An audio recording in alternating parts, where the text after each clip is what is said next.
Assalamualaikum, anda sedang menonton Sekilas Fakta 23 Disember 2021 bersama dengan saya Nusha Mama Amin.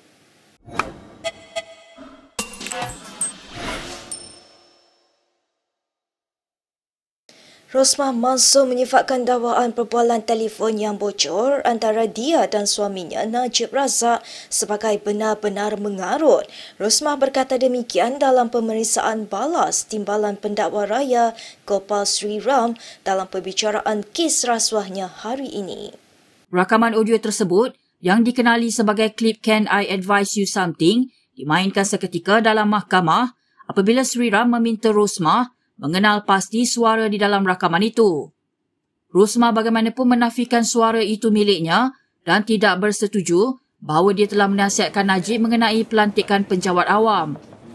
Rosmah juga memberitahu dia tidak dapat memastikan suara di dalam rakaman itu memandangkan tiada penyiasatan saintifik dijalankan terhadapnya. Pada 8 Januari 2020, SPRM mengeluarkan rakaman audio perbualan yang turut melibatkan pembocoran maklumat dari Jabatan Peguam Negara kepada Najib berhubung siasatan 1MDB. Antara rakaman itu adalah perbualan telefon di antara Najib dan Rosmah. Rosmah ketika ini berdepan 3 pertuduhan meminta dan menerima rasuah dalam kes projek tenaga solar hybrid melibatkan sekolah-sekolah luar bandar di Sarawak. Baik, kita ke perkembangan situasi banjir negara. Ketua Polis Negara Akhirul Sani Abdullah Sani mengakui berlaku kelewatan penyelarasan agensi terlibat pada peringkat awal kejadian banjir di Shah Alam. Katanya kepadatan penduduk Shah Alam yang tinggi merupakan antara faktor kelewatan usaha menyelamat dan memindah mangsa banjir.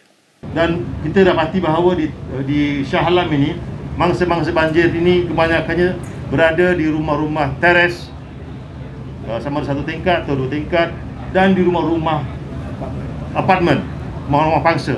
Jadi kepadatan penduduk di kawasan Shah Alam ini agak berbeza dengan kawasan-kawasan berpenduduk di tempat-tempat seperti di Kelantan, di Pahang, di Terengganu dan juga di negeri-negeri lain. Justru, kata Akril, tugas menyelamat dan memindahkan penduduk yang terjejas di Shah Alam menjadi lebih sukar. Sebelum ini, mangsa banjir menyatakan rasa kecewa atas kelewatan operasi menyelamat serta dilihat tidak diselaras dengan baik. Terdahulu, Akril memaklumkan kejadian banjir di seluruh negara telah meragut 37 nyawa manakala 10 dikuatiri masih hilang. Semalam kita rekodkan ada 5 kematian, iaitu 4 orang dewasa dan 1 kanak-kanak dan 2 mangsa masih lagi hilang semalam saja, untuk 24 jam semalam. Baik, sementara itu Panglima ATM Afendi Buang menjelaskan pihaknya tidak akan menunggu arahan untuk menyelamatkan mangsa banjir. Afendi berkata demikian bagi menjawab dakwaan pasukan itu membantu mangsa banjir tanpa kelulusan Agensi Pengurusan Bencana Negara NADMA. Operasi banjir ni kita put people on standby, kan? People on standby, kan? Jika ada berlaku banjir ni, saya kalau dah air naik kat situ, kan, mana dia pengarahan daripada atas tu dah 2 bulan lepas dah. Kata get ready. Kalau dah air dah naik, saya tak tunggu siapa lagi, kan? If I got my people there, I got my asset there, I said go ahead and save them first. Nak tunggu apa lagi? Mengakui pengurusan bencana agak kelam kabut pada peringkat awal, Effendi berkata perkara itu sentiasa berlaku dalam keadaan bencana di mana-mana tempat. Di dalam masa bencana ni, tidak ada satu sistem pun yang betul, yang boleh, kata orang, to cater all kind of disaster. The only thing is that if everybody work together, put their hand together, put the effort together, we will solve it. Okay, memang pada mulanya kita akan jadi kelam kabut, but along the way we will solve the thing. Selepas banjir di Selangor mulai surut di beberapa kawasan, Pahang merupakan negeri paling terjejas ketika ini susulan kenaikan paras air sungai. Sebanyak 5 kawasan mencatatkan paras bahaya di Sungai Pahang, manakala 1 lagi kawasan berada pada bacaan amaran. Menurut kenyataan Jabatan Pengairan dan Saliran Pahang hari ini, aras air Sungai Pahang mencatatkan bacaan amaran di Paluh Hinai Pekan. 5 kawasan yang mencatatkan paras bahaya adalah Jambatan Sungai Bera dan Waterfront, kawasan Sungai Kundang Maran, kawasan Lubuk Pasu dan Kuala Karau di Temerloh. Banjir di Pahang bermula Jumaat lalu dan situasi semasa banjir hari ini menyaksikan lebih 38,000 mangsa masih ditempatkan di 268 pusat pemindahan sementara di 9 daerah. Antara daerah yang terjejas adalah Kuala Lipis, Jerantut, Temerloh, Pekan, Bentong dan Bera. Tenaga Nasional Berhad mengumumkan telah menutup sementara 522 pencawang elektrik di Pahang berikutan situasi banjir yang melanda negeri itu. Sementara itu, Kerajaan Pahang hari ini mengumumkan bantuan khas bencana banjir sebanyak RM500 kepada setiap ketua keluarga yang terjejas.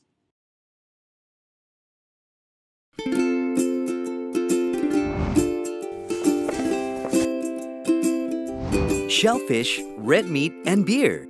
If you love indulging in these foods, you may end up with high uric acid level in your blood. These foods consist high level of purine, a substance that will eventually break down into uric acid and be excreted through our urine. It is recommended that the amount of dietary purines should be kept between 600 to 1,000 milligrams per day. Having too much uric acid in your blood can cause attacks of gout. It can also cause kidney stones and blockage in the kidney. The crystallization of the excessive uric acid in your blood can be eased by reducing purine-rich food to only 100 to 150 milligrams daily, maintaining a healthy lifestyle, and consuming urinary alkalinizer like Ural. It consists of sodium bicarbonate, citric acid, and sodium citrate that increases the urinary pH and solubility of uric acid to prevent crystallization. Best of all, it's lemon-flavored and sugar-free. Ural, effective urinary alkalinizer. Neutralize your uric acid problem now.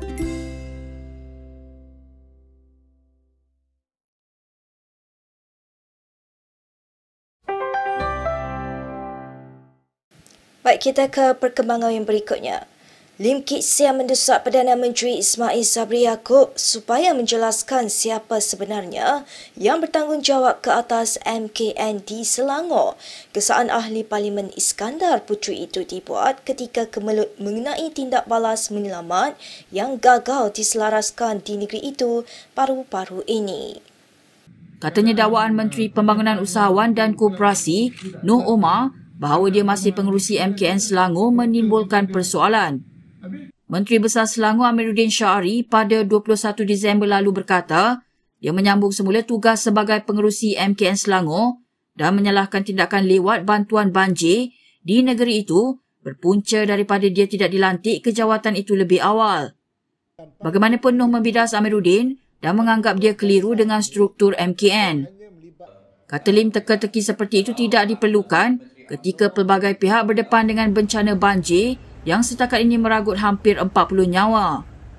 Lim seterusnya menggesa Ismail Sabri yang juga pengerusi MKN di peringkat persekutuan untuk segera menjelaskan perkara itu dan menyelesaikan kekeliruan yang dialami rakyat.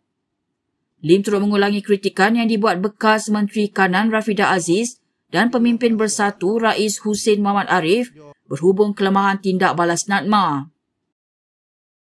Speaker Azhar Azizan Harun menafikan beliau menolak usul membahaskan isu banjir pada hari terakhir persidangan Dewan Rakyat Isnin lepas.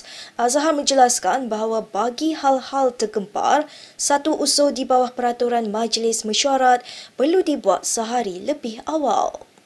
Dalam satu kenyataannya, Azhar berkata, dalam aturan urusan mesyuarat pada Isnin lalu, pembentangan ruang undang-undang pindaan Akta 342 merupakan satu-satunya agenda yang disenaraikan. Namun pembentangan pindaan RUU itu tidak dapat dibuat kerana proses libat urus antara Menteri Kesihatan Khairi Jamaluddin dan pihak pembangkang masih belum tamat. Malah katanya satu usul bertulis boleh dibuat pada pagi 20 Disember, namun tiada seorang ahli parlimen yang berbuat demikian. Katanya usul diperlukan bagi membolehkan beliau mengemukakan masalah kepada Dewan Rakyat untuk dibahaskan dan dijawab oleh menteri. Tambahnya, dia bukan hendak mengekang hak ahli-ahli parlimen membahas isu-isu penting, namun Dewan Rakyat tidak sepatutnya dijatuhkan martabat menjadi kedai kopi dengan membangkitkan apa sahaja isu tanpa mematuhi peraturan mesyuarat. Justru beliau menyifatkan tuduhan terhadapnya adalah berniat politik dan beliau tidak akan terjerumus dalam kancah politik. Baik, berikut beberapa lagi ringkasan berita untuk hari ini.